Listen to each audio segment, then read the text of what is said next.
Okay. Suyo, ministro. Muchas gracias. Bienvenido. Buenas tardes, gracias. La verdad que nunca me habían introducido así. Esto parece algo de otro planeta. Pero bueno, gracias por estar acá. Vamos a tratar de darle un poco de dinamismo a una presentación. A mí me habían dicho que podía hablar 2 horas, así que preparé para 2 horas. Vamos a tratar de comprimirlo en media hora, en 40 minutos. Les voy a hablar de algo que para nosotros en Córdoba es muy importante. Quizás es la primera vez que lo escuchan. Es un concepto que, si bien no es nuevo, estamos empezando a desarrollarlo y es lo que denominamos vaca viva. ¿Y qué queremos decir con vaca viva? Bueno, primero, por lo menos desde el gobierno de la provincia de Córdoba, estamos convencidos que el negacionismo climático no es un buen consejero. Estamos convencidos de que negar la ciencia, negar el método científico, negar los descubrimientos que surgen de la investigación, de la innovación, no es el mejor consejero que podemos tener de cara al futuro, no es lo que nos va a dar un futuro prometedor. Estamos convencidos, todo lo contrario, que la humanidad y la civilización llegó hasta donde llegamos nosotros, habiendo salido de las cuevas como Homo sapiens, justamente de la mano de la tecnología, de la innovación, del conocimiento, de la investigación, de la ciencia, y que la ciencia no es una opinión, la ciencia no es un dogma, la ciencia no es una ideología, la ciencia es la ciencia, ¿no?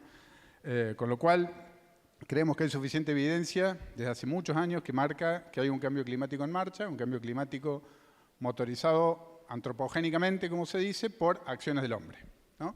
Y que estamos en condiciones de revertirlo y que lejos de ser un problema, este tema del cambio climático, al cual me voy a referir ahora, es una tremenda oportunidad de dar un paso más adelante de los tantos pasos que nuestra civilización y la humanidad ha dado en los últimos siglos. Al que lea inglés y le guste, y si no, hoy en día hasta la inteligencia artificial lo traduce, este es un muy buen libro escrito por un físico teórico del MIT, Lawrence Krauss, donde hay mucha física atrás de la justificación y explicación del cambio climático. Hagamos un viaje al pasado. La Tierra tiene 4.500 millones de años, ¿no? Si los 4.500 millones de años lo pudiéramos sintetizar en 24 horas, el Homo sapiens apareció hace 30 segundos. O sea, eso para dar una escala de cuánto tiempo llevamos nosotros viviendo en un planeta que es muchísimo más antiguo. En esos 4.500 millones de años pasaron muchas cosas. Entre otras cosas, la atmósfera cambió. La atmósfera nunca fue la atmósfera que estamos respirando nosotros ahora. La atmósfera que respiramos nosotros ahora es la que permite la vida que nosotros tenemos ahora. No siempre hubo esa vida tampoco. En algún momento, aproximadamente a las 6 a.m. de ese día largo de la historia del planeta, aparecieron los primeros organismos que tuvieron la capacidad de eso que a veces nos lo enseñan en el secundario y que nos parece algo más, y que para mí siempre fue algo maravilloso, que es la fotosíntesis. La fotosíntesis, creo que todos sabemos lo que es. Todos sabemos lo que es la fotosíntesis, ¿no? Bueno, es un mecanismo muy importante a través del cual un organismo vivo capta gas y usando la energía del sol lo transforma en tejido vegetal. Fíjense lo tremendo que implica ese proceso, que implicó un tremendo impacto en la evolución de la atmósfera, porque la atmósfera antes tenía mucho contenido de dióxido de carbono y otros gases, no tenía oxígeno. Y justamente estos organismos que aparecieron, a través de lo que se conoce como fotosíntesis oxigénica, empezaron a capturar ese dióxido de carbono y empezaron a liberar oxígeno. Y así empezó buena parte de la vida que concebimos como hoy es. Si vemos la evolución de hace 4.500 millones de años, vemos cómo fue evolucionando la composición de la atmósfera. La temperatura media del planeta, de acuerdo a la composición atmosférica y los eventos claves, bueno, hay épocas en que se produjeron grandes oxigenaciones de millones de años en donde esa oxigenación fue generando materia orgánica, de nuevo, captaba dióxido de carbono, usaba la energía del sol, lo transformaba en tejido vegetal, en materia orgánica, en biomasa. Esa materia orgánica sufrió fuertes cambios motivados por grandes procesos físicos de presión y temperatura y se empezaron a formar lo que hoy conocemos como fosilización de la materia orgánica, o sea, petróleo, gas, y todo eso sucedió en climas cálidos con una atmósfera que evolucionaba a tener cada vez más oxígeno. Bueno, fíjense que si miramos cómo fue evolucionando la concentración de dióxido de carbono, empezó con concentraciones altas, y después empezó a bajar, y hace más o menos 1 millón de años que nunca superó las 300 partes por millón. ¿Sí? O sea, nunca superó el oxígeno las 300 partes por millón.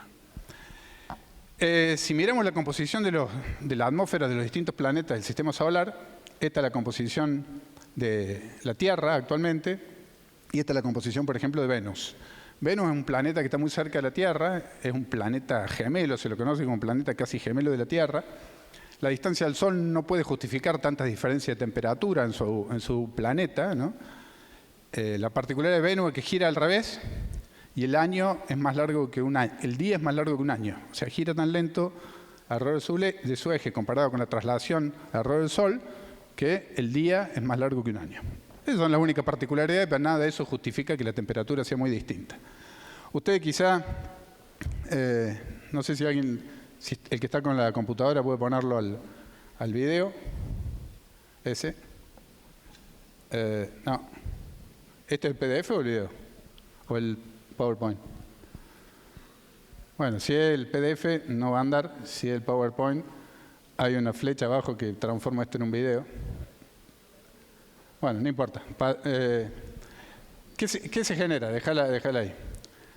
Ustedes conocen cómo es el mecanismo de equilibrio térmico de un cuerpo. O sea, la radiación incidente en el cuerpo es de una determinada longitud de onda y de un determinado flujo. El cuerpo se calienta, reirradia en función de su temperatura y eso le permite mantener un equilibrio térmico. Eso en términos de física, lo habrán visto, se manifiesta a través de la ecuación de Stefan Boltzmann, en donde en función del flujo entrante de energía y el flujo saliente, bueno, en definitiva, obviamente acá salió algo mal, en definitiva, el equilibrio de la Tierra térmico sin atmósfera sería 18 grados bajo cero. Nosotros viviríamos en un planeta que si no tuviera atmósfera, como otros planetas que están en el sistema solar, tendríamos 18 bajo cero de temperatura, lo cual obviamente no nos permitiría vivir. Como tenemos la atmósfera, a través del efecto invernadero que les trataba de mostrar en el video, que no anduvo, se genera una reirradiación de energía infrarroja que queda capturada por nuestra atmósfera y genera una manta, como cuando ustedes se ponen una colcha. Cuando ustedes se ponen una colcha, ¿por qué quedan calientes? Porque el calor que tiene a salir del cuerpo queda retenido por la colcha de alguna manera y no les hace sentir frío. Bueno, la atmósfera de la Tierra cumple un rol parecido y en lugar de tener nosotros entonces 18 grados bajo cero de temperatura, tenemos 15. ¿De dónde salen los 15? De la composición relativa de los distintos gases que están en la atmósfera. Hay gases que retienen más esa irradiación de infrarroja que sale de la Tierra y hay gases que retienen menos. Venus tiene, fíjense, una tremenda concentración de dióxido de carbono que retiene mucho más el calor que reirradia y tiene 460 grados de temperatura.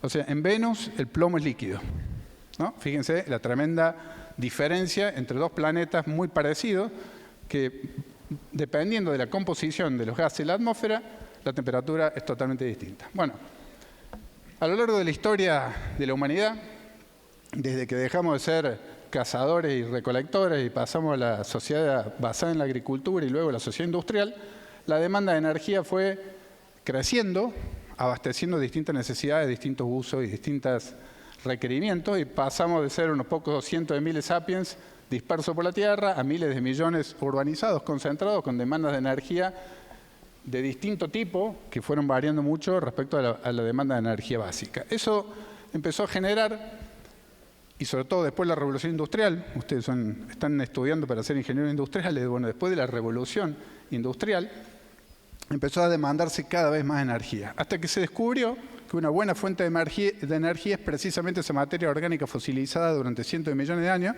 que tenía concentrada mucha energía y que nosotros lo usamos hoy para combustionar nuestra economía y para otras cosas más que les voy a contar.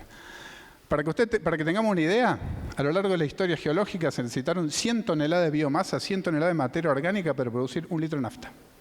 O sea, un proceso tremendamente ineficiente desde el punto de vista químico y que lo quemamos en unos segundos. 1 litro de nafta, ustedes saben, en unos segundos lo quemás. Bueno, estás quemando la energía contenida en 100 toneladas de biomasa. Aproximadamente en un año, nosotros quemamos el equivalente a 2000 años de biomasa. Llevó 2000 años esa biomasa transformarse en fosilizarse y hoy combustionar nuestra economía. ¿Eso a qué lleva? Y lleva a esto que está acá. que, como les mostraba al principio, en el último millón de años, acá está la concentración de dióxido de carbono en la atmósfera. Por cierto, todos estos datos es la serie más larga de mediciones de dióxido de carbono en la atmósfera que hay, que está en el observatorio Mauna Loa en Hawái, que llevó adelante un profesor que se llama Charles David Keeling. Lo pueden ver porque esta es la dirección de Twitter o de X, que publica todos los días una medición desde el año 1958. En el último millón de años, obviamente los años estos anteriores son inferencias que se hicieron a partir del contenido de gas que existen en burbujas retenidas en los hielos continentales, se llegó a través de la técnica de carbono 14, se llega a la conclusión que nunca hubo, desde hace un millón de años para atrás, un pico que superara los 300 partes por millón. Salvo, cuando nos venimos muy cerca del presente, acá vemos los últimos 10.000 años, y acá está capturada la serie desde la Revolución Industrial. Ustedes ven cómo la concentración de dióxido de carbono empezó a crecer. Esta persona muere el 9 de mayo del 2013 y todavía no... Muere en el 2005, disculpe, y no habían llegado todavía... en el 2005 no se había pasado los 400 partes por millón. El 9 de mayo del 2013 se pasa por primera vez desde el Plioceno, o sea, desde hace entre 2,6 y 5 millones de años nunca se había pasado esa concentración de dióxido de carbono en la atmósfera. Y el 9 de mayo de 2013, siendo que antes nunca había excedido las 300 partes por millón, acá excede las 400. Y hoy estamos acá. Yo siempre lo tomo como referencia. Yo nací en el 62, el 19 de abril del 62. En ese momento había 318 partes por millón medidas en este observatorio. Ayer el observatorio me dio 425,7 partes por millón. O sea, durante mi vida ya la concentración de dióxido de carbono en la atmósfera se incrementó un 34%. ¿Esto como consecuencia de qué? Y como consecuencia de estar liberando permanentemente de una manera muy intensiva el carbono retenido a través de la materia orgánica fosilizada que usamos para combustionar nuestra economía. Esto es un problema. Acá en Córdoba tenemos un observatorio hidrometeorológico Córdoba, que no sé si formó parte de las visitas, creería que no. Y es el único lugar en Argentina que yo sepa que desde un organismo oficial estamos midiendo también concentración de dióxido de carbono en la atmósfera y gases de metano, que son los dos gases que más afectan el cambio climático. Bueno, ¿por qué esto es un problema? Es un problema porque, como ustedes vieron, hay una tremenda correlación entre la concentración de dióxido de carbono y la temperatura media global de un planeta. La correlación es evidente, lo pueden buscar por distintos lugares, pero la vimos en una demostración gráfica clara al principio. Dependiendo de la concentración de algunos de los gases que se conocen como gases de efecto invernadero, se genera más efecto invernadero y la temperatura media global del planeta crece. O sea, se rompe el equilibrio térmico que existe cuando hay una determinada concentración fija, y a medida que la concentración aumenta se empieza a romper el equilibrio térmico y empieza a calentarse más el cuerpo que está rodeado de esa atmósfera, ¿no es cierto? Entonces acá hay una correlación directa entre el incremento de la temperatura media global del planeta y el incremento de la concentración de dióxido de carbono. Bueno, esto puede verse de distintas maneras. Está medio lento el pasador. Ahí me pasé otra vez. Esto puede verse de distintas maneras. Una de las maneras de verlo, que está acá, que es lo que se conoce como presupuesto de carbono, es qué cantidad de dióxido de carbono yo puedo tener en la atmósfera sin que se me levante la temperatura media del planeta a un determinado valor. Si nosotros quisiéramos que la temperatura media global del planeta, la media global, no supere 1,5 grados, nos faltan, y habiendo emitido ya hasta ahora 725 gigatoneladas, nos quedan 65 gigatoneladas para emitir, a partir del cual ya la atmósfera va a tener suficiente cantidad de dióxido de carbono como que la temperatura va a superar sí o sí 1,5 grados respecto a la era preindustrial, ¿sí? O sea, si llegamos a emitir 65 gigatoneladas más, ¿no?, va a haber suficiente cantidad de dióxido de carbono en la atmósfera que va a llevar a que la temperatura media global del planeta esté 1,5 grados respecto a lo que era la temperatura media en la era preindustrial, antes que empezáramos a usar de manera intensiva combustibles fósiles. Bueno, al ritmo que venimos emitiendo, faltan 6 años para eso. ¿Sí? Dentro de 6 años ya va a haber suficiente dióxido de carbono que va a ser inevitable que la temperatura supere el 1,5 grados. Si buscamos 1,7, no podemos emitir más de 160, porque ya llevamos emitido 725, el 1,7 requiere que haya un poco más de dióxido de carbono en la atmósfera, nos faltan 14 años.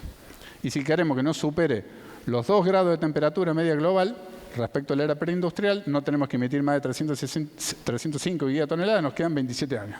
O sea, al ritmo que vamos, si no frenamos las emisiones, vamos a estar cada vez más en un problema. Eso es un poco lo que esto quería demostrar, porque este incremento brutal de concentración de dióxido de carbono lleva a este patrón de calentamiento diferenciado, porque de nuevo estamos hablando siempre de temperatura media global. Después, las temperaturas varían, o sea, estamos hablando siempre de la media, las temperaturas locales varían. Y además, todos sabemos que la emisión de este tipo de combustibles en la atmósfera genera problemas en la salud, sobre todo por el material particulado. Hay muchos informes del IPCC. El IPCC es el Panel Intergubernamental de Cambio Climático, conformado por representantes de los 196 países que han llegado a un acuerdo, que hablan justamente de todos los problemas físicos. Lamentablemente todavía hay gente que lo niega, lamentablemente hay gente que se niega a creer que esto existe, y a mí siempre este es un meme mostrando a Galileo Galilei, no sé si ustedes conocen la anécdota del famoso científico que allá por el año 1600, él sostenía que la teoría de Ptolomeo, que decía que el Sol giraba alrededor de la Tierra, había quedado refutada por observaciones científicas, y que la teoría que valía era la de Copérnico, que dice que la Tierra gira alrededor del Sol. Bueno, en aquel momento la Inquisición lo obligó a retractarse, bajo pena de matarlo, y el tipo se retracta, y la anécdota dice que se terminó de retractar y dijo, pur si mueve, como diciendo, miren, por más que yo me retracte, la Tierra es la que gira alrededor del Sol, no le importa la Tierra si yo me retracto o no me retracto, es una cuestión física, una evidencia científica. Bueno, acá esto es un meme que dice, por más que firmemos lo contrario, hay un calentamiento global. O sea, le guste, no le guste, digamos que existe, no existe, es indiferente. La ciencia demuestra y hay suficiente evidencia científica para demostrarlo. Y lo malo es que, acá no me quiero retener mucho, pero lo malo es que una temperatura media, por ejemplo, de 2 grados en la Tierra, lleva a temperaturas muy dispares de acuerdo a qué lugar de la Tierra estemos. Si estamos en el océano, si estamos en zonas montañosas, si estamos en el trópico, si estamos en la Antártida, si estamos en el Ártico. Por la dinámica que tiene el calentamiento diferencial de la Tierra, por más que el promedio de 2, hay temperaturas muy distintas. Todos ustedes saben, seguramente que lo han visto en física, que las diferencias de temperatura son uno de los principales motores que tienen, entre otras cosas, las corrientes marinas y las corrientes de viento atmosférico. O sea, el gran motor que se deriva del Sol son las diferencias de temperatura que generan diferencia de presión y que generan, en el caso de la atmósfera, vientos. En el caso marino, las diferencias de temperatura junto con las diferencias salinas generan las distintas corrientes que mantienen a determinada temperatura determinadas regiones del globo y también son cintas transportadoras de nutrientes y vida. Bueno, alterar los patrones no es solo que uno dice, bueno, el calentamiento global me llevó a 2 grados más, a 1 grado menos, y bueno, viviremos con 2 grados más, o viviremos con 1 grado menos, ¿no? Tendremos más calor. No. Se alteran un montón de patrones basados en delta de temperatura que afectan fuertemente lo que hoy concebimos como vida, lo que hoy concebimos como estabilidad de los trópicos, lo que concebimos como nutrientes, como corriente del Golfo. Alteran mucho la vida, obviamente, de las especies que están por ahí y de nosotros como humanos. A ver si pasa. Está medio lenta la respuesta de la computadora, me parece. Ahí está. Bueno, no me voy a detener acá, pero hay suficiente evidencia a través de modelos de simulación que muestran cuáles serían esos impactos en el caso de Latinoamérica, con incremento de sequías, mayor intensidad y frecuencia de lluvias extremas, mayor probabilidad de incendios forestales y pérdida de glaciares, entre otras cosas. Yo creo que sí. Ahí está. ¿Saben cuál es el otro problema que hay? Y este es el problema que yo quería hacer foco con ustedes. Todos ustedes están estudiando una carrera que industrializa y se dedica y se especializa en la industrialización, sobre todo en materia prima, de agregarle valor e industrializar materias primas. El tema más complicado quizá que el combustible de nuestra economía, que ya es un tema complicado, reemplazar las naftas, el petróleo, el gas por combustibles renovables es todo un tema, pero es también un tema reemplazar todos aquellos insumos y productos derivados de la industria petroquímica.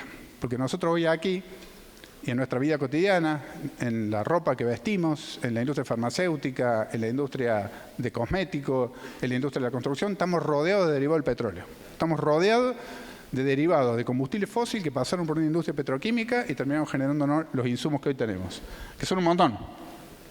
Bueno, reemplazar eso es también un problema, ¿no? Porque no es solamente cambiar la nafta y el petróleo. Por suerte, por allá por el año 2015, de esto ya hace 10 años, hubo dos eventos muy importantes. El primero, lo habrán escuchado, es que la Asamblea de Naciones Unidas aprobó los 17 Objetivos de Desarrollo Sostenible de cara al 2030. O sea, dijeron, por los próximos 15 años vamos a comprometernos todos los países a defender y llevar adelante 17 Objetivos de Desarrollo Sostenible. La verdad que pasaron 10 ya, pasó el 67% del tiempo y me parece que estamos bastante atrás de cumplir ninguno de estos 17 objetivos. Pero el otro gran acuerdo que se logró en París, en el mismo año, el 2015, fue lo que se conoce como Acuerdo de París, donde todos los países se comprometieron a hacer los mayores e ingentes esfuerzos para bajar las emisiones de gases de efecto invernadero. Se comprometieron a llegar a lo que se conoce como carbono neutralidad. O sea, poner un año en el futuro en el cual dejaríamos de emitir. Bueno, ese fue uno de los grandes acuerdos. Esos grandes acuerdos generaron y van a empezar a generar un conjunto de tensiones geopolíticas, sin ningún lugar a duda. Ustedes saben que todo lo que rodea a los países que tienen hoy petróleo han sido motivo de conflictos, guerras, enfrentamientos, muertes, ¿no? El contar con petróleo y dominar la fuente de petróleo ha sido una de las grandes fuentes de conflicto durante el siglo XX y probablemente buena parte del siglo XXI, con lo cual pasar a un ordenamiento globalizado en el mundo, con combustibles renovables, marcado aquí en verde, donde Argentina es una de las que tiene más potencialidad de contar con combustibles renovables, va a generar un nuevo mapa geopolítico, una nueva globalización. Hay algunos que dicen, como este autor, Peter Zeihan, que la globalización no va a existir más, él lo adelantó hace un tiempo, o sea que eso de tener una economía global donde todos los países comercian no va a existir más y vamos a pasar a un nuevo orden mundial. De alguna manera, lo que uno ve que está haciendo Estados Unidos es como una muestra de eso, ¿no es cierto? Que ya no es tan fácil comprar y vender y empieza a haber aranceles y yo protejo mi industria, deja de haber un mundo globalizado. Bueno, aún así él prevé que en el caso que eso suceda, surgirá un nuevo mapa de estabilidad global y Argentina de nuevo sale beneficiada. No, la verdad que tenemos tremendas oportunidades de cara a cualquier cosa que suceda, el mundo globalizado o no globalizado, de quedar bien parado. El mundo hoy me ha tocado viajar por distintos foros y uno advierte que la gran mayoría de los países está preocupado por tres cosas: la seguridad alimenticia, la seguridad hídrica y la seguridad energética. Y nosotros tenemos que estar agradecidos de contar en nuestro país con suficientes recursos naturales como para que ninguna de esas cosas nos preocupe en el futuro. Solamente tenemos que saber aprovecharlas, solamente tenemos que saber industrializarlas. Por eso, la verdad, me pareció espectacular que ustedes se reúnan, que miren hacia el futuro, que sepan qué desafíos los espera cuando estén en el ejercicio profesional, porque el mundo depende, en buena parte, de que sepamos llevar adelante estos desafíos. Y los ingenieros industriales, los ingenieros en general, los ingenieros industriales creo que son los llamados a aportar mucho en esta historia. Fíjense acá, yo traté de llegar a este punto en donde quería sintetizarlo así. La fotosíntesis, esa fotosíntesis oxigénica que genera oxígeno, que alimenta nuestro planeta y que permite frenar los gases de efecto invernadero, cuentan hoy con una materia orgánica que surgió de la fotosíntesis y que fosilizada es la que estamos usando hoy, denominada vaca muerta, con un potencial energético fósil muy grande, una cuenca de 30.000 kilómetros cuadrados. Tenemos la segunda reserva mundial de shale gas y la cuarta reserva mundial de shale oil, pero también tenemos un yacimiento renovable motorizado por fotosíntesis, nada más que una fotosíntesis que todos los años genera materia orgánica, que permite tener un capital natural renovable y un yacimiento bioeconómico opcional, alternativo, complementario al yacimiento fósil. Es el mismo proceso que generó una materia orgánica que se fosilizó durante millones de años y la estamos quemando en poco tiempo, a una materia orgánica que se genera todos los años y que de manera renovable puede darnos un camino alternativo, tanto a nivel de combustible como a nivel de producto generado por esa bioeconomía. Acá en este gráfico quise sintetizar eso. Hay muchas formas de llegar a los mismos productos derivados de la industria petroquímica a partir de biomasa renovable y no necesariamente a partir del procesamiento de combustibles fósiles. Acá simplemente tomé 2 ejemplos. Fíjense que el paracetamol, aunque ustedes no lo crean, es un derivado fósil.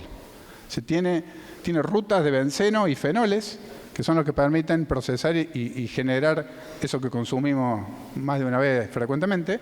Y hay formas, ya se ha detectado manera, de usar rutas tecnológicas sin el uso de derivados fósiles que llevan al mismo producto. La amoxicilina pasa lo mismo, usa también fenoles, y hay formas de llegar a las mismas cadenas sin necesidad de apelar a esos combustibles fósiles. Y lo mismo pasa con elastómeros, y hace poco, esta es una publicación de hoy, donde anuncia que BMW cambia la fibra de carbono por fibras vegetales en los autos. O sea, hay muchas maneras de obtener la misma fibra, los mismos polímeros, los mismos elastómeros, los mismos plásticos, los mismos fenoles, a partir de derivados de la biomasa, que en definitiva, originalmente lo mismo, ¿no? O sea, originalmente todo nació de la fotosíntesis, materia orgánica, nada más que por una ruta se fosilizó y por la otra ruta es una materia orgánica renovable que tengo que encontrar la manera de generar los mismos productos que los obtuve a partir de la fosilización.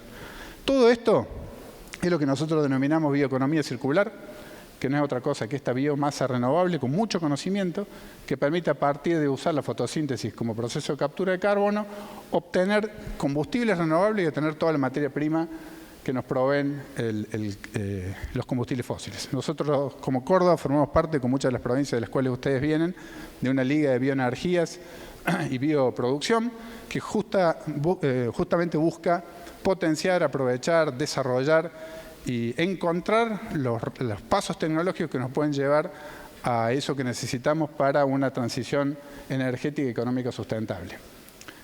¿Cómo vamos de tiempo? ¿Quién está tomando el tiempo?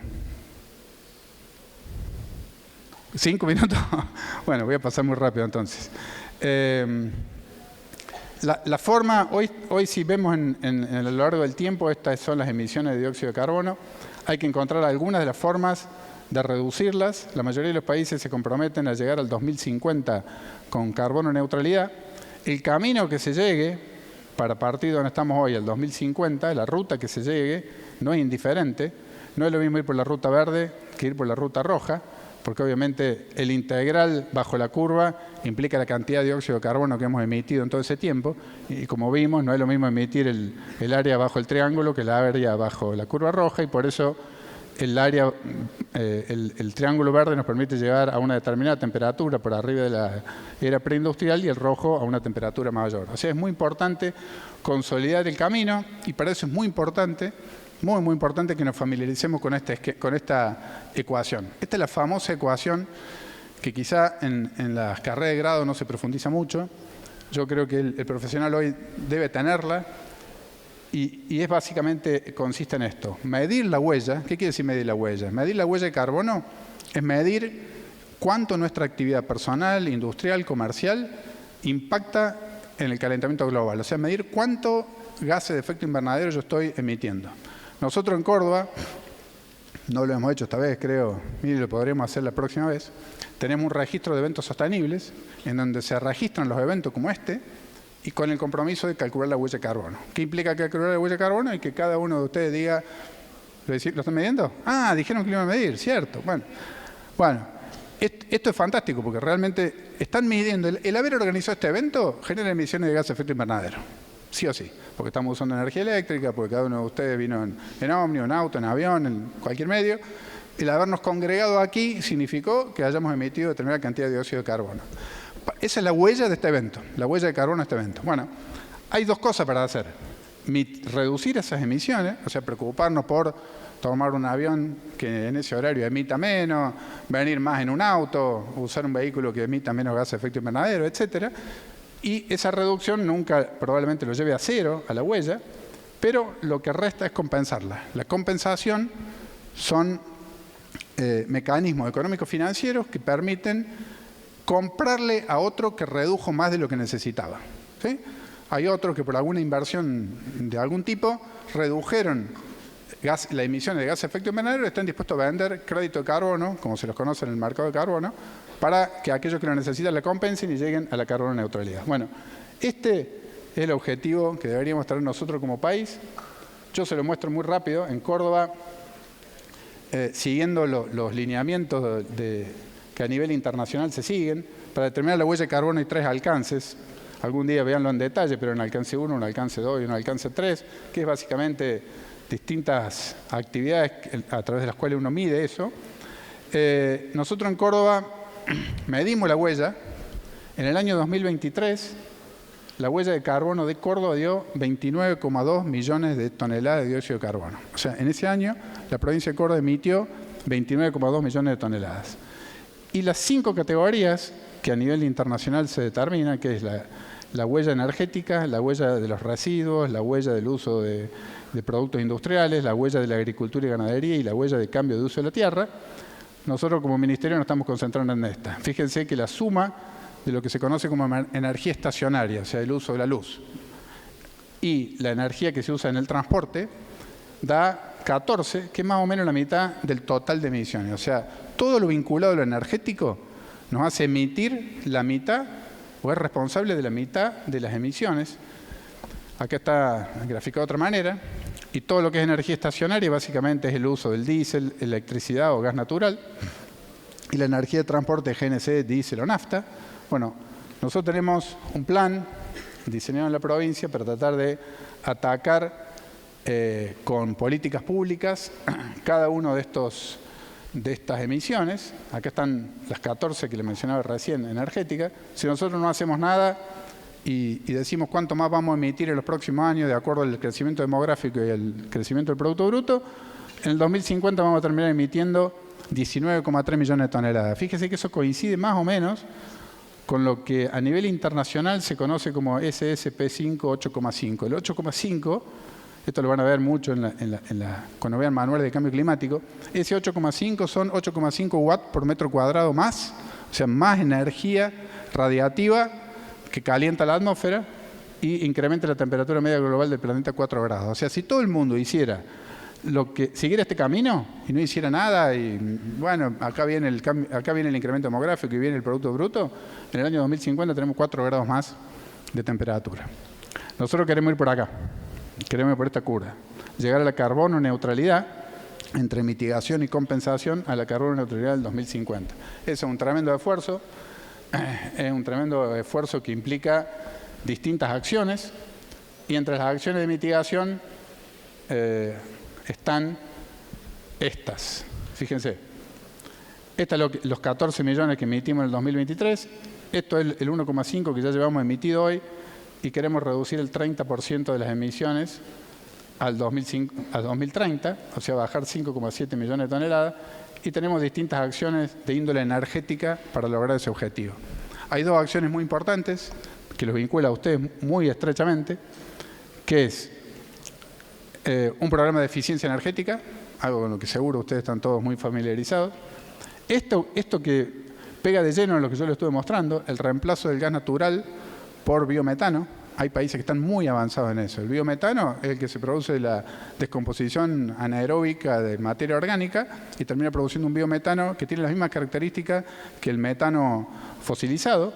Y hay países que están realmente reemplazando buena parte de todo el gas natural que consumen por biometano. Surge el biometano de biodigestores. Lo otro es la electrificación de la energía, o sea, reemplazar gas natural por energía eléctrica. Generación de electricidad limpia, o sea, empezar a generar energía de fuentes renovables y no de fuentes fósiles. Reemplazar las usinas térmicas por paneles solares, por generador eólico o por recursos hidroeléctricos, o lo que queremos hacer más en Córdoba, por recursos que provengan de los biodigestores, que generan energía eléctrica. Y esto es lo que afecta a todo el transporte. Una transición a un uso más intensivo de GNC, fíjense que aporta 2% del total del objetivo. El uso en los vehículos de biocombustibles. Córdoba es una de las provincias que está liderando el reemplazo de combustibles fósiles por biocombustibles. No sé si ya lo han escuchado, pero estamos en una fuerte campaña por reemplazar naftas por bioetanol, gasoil por biodiesel. El bioetanol se produce o de la caña de azúcar o del maíz, y el biodiesel se produce del aceite de soja. Y bueno, y este es el aporte que puede hacer la transición a movilidad eléctrica, o sea, tener vehículos eléctricos en lugar de vehículos a combustión interna. Para eso tenemos un conjunto importante de leyes, y se me debe estar acabando el tiempo, y lo que quería es terminar acá probablemente. En materia de transición y transformación energética, Argentina tiene, como les decía, una paleta de posibilidades única. Tenemos energía fotovoltaica, tenemos litio, tenemos combustibles fósiles, tenemos energía solar, tenemos energía eólica, tenemos energía mareomotriz, hidrógeno y también tenemos todas estas otras energías de recursos renovables que proceden de la materia orgánica y que son renovables, son fuentes renovables, no generan emisiones de gas de efecto invernadero y los renovamos todos los años cuando se renueva la materia orgánica. Todos estos biocombustibles, incluido el gaseoso, que es el biometano, generan menores emisiones de gases de efecto invernadero, beneficio de la salud, promueven la bioeconomía, resuelven pasivos ambientales, porque lo que tratamos de hacer en muchos de estos procesos es capturar residuos de procesos industriales existentes, por ejemplo, un frigorífico, una granja aviar, un feedlot, o cualquiera que produce residuos de biomasa, residuos orgánicos, agregarle valor, meterlo en un biodigestor o meterlo en un proceso de generación de agregado de valor para producir bioetanol, biometano o biodiesel y un proceso que se termina cerrando en sí mismo. Yo no quiero, a ver si va muy lento esto porque quería cerrar con mostrándole a ustedes un ejemplo práctico, como verán. Tenía más para mostrarles, pero no vamos a llegar nunca. Acá tenemos muchos de los ejemplos de generación de energía renovable a partir de distintas fuentes. Pasa que es medio pesado, me parece. Acá la empresa provincial de energía de Córdoba tiene una tecnología muy abierta a la mejora de la infraestructura eléctrica de la provincia y que permite no solo alimentar con energía eléctrica, sino también inyectar energía en distintos puntos a través de lo que se conoce como generación distribuida comunitaria. Y acá quería llegar. Este es el modelo de bioeconomía circular por excelencia, que la próxima vez que vengan a Córdoba los invito a que lo conozcan. Está en un establecimiento del norte de Córdoba que se conoce Las Chilcas. Fíjese lo que hace este establecimiento a partir del maíz. En el campo siembra maíz, lo mete en un fermentador, de ese fermentador saca bioetanol, que es sustituto de las naftas, se lo vende a las petroleras. En este campo particular va un camión de Shell, carga bioetanol y lo mezcla con la nafta. No sé si ustedes saben, pero si ustedes van a cualquier surtidor de Argentina y cargan un litro de nafta, no hay un litro de nafta, ¿no? Hay dentro de ese litro de nafta un 12% es bioetanol, en todos los surtidores de Argentina, es una norma obligatoria. De ese 12% que es bioetanol, la mitad es de caña de azúcar, para todos aquellos que vienen del norte argentino, y la mitad es de maíz. Esa mitad de maíz la provee Córdoba. Bueno, esta empresa alimenta con bioetanol a una parte todo lo que se corta en todos los surtidores del país. También de este proceso de fermentación sale dióxido de carbono biogénico que le vende a toda la fábrica de bebidas carbonatadas. Un dióxido de carbono que no es fósil, sino que deviene de la fermentación de la materia orgánica. Como parte del proceso de fermentación sale lo que se conoce como vinaza y burlanda, que es como una polenta con valor muy importante, muy concentrado de proteína vegetal, con el que alimentan vacas en un feedlot y alimentan cerdos en una granja porcina. Del estiércol de esta granja porcina y del feedlot va a parar a un biodigestor que con procesos anaeróbicos genera biometano. El biometano es el que provee la energía necesaria para el fermentador. El mismo biodigestor va a parar en los residuos sólidos urbanos de las localidades vecinas y cuando termina de ese proceso anaeróbico y sale el biometano como gas, lo que queda abajo es un biofertilizante que vuelve al campo. Fíjense la tremenda circularidad de la bioeconomía. Ese biofertilizante reemplaza fertilizantes químicos que muchas veces son importados. ¿Saben cómo sucedió esto? Esta es una familia, 5 hijos del norte argentino. El padre se dedicaba a la ganadería y tuvo 3 hijos varones y 2 hijas mujeres. Los 3 hijos varones son ingenieros industriales. Y fueron un día a verlo al padre y le dijeron, che, dejemos de exportar maíz en un camión para que se vaya al puerto sin valor agregado, sin trabajo añadido, como materia prima que se fue del campo y se llevó nutrientes. ¿Por qué no lo industrializamos? Y así surgió todo esto.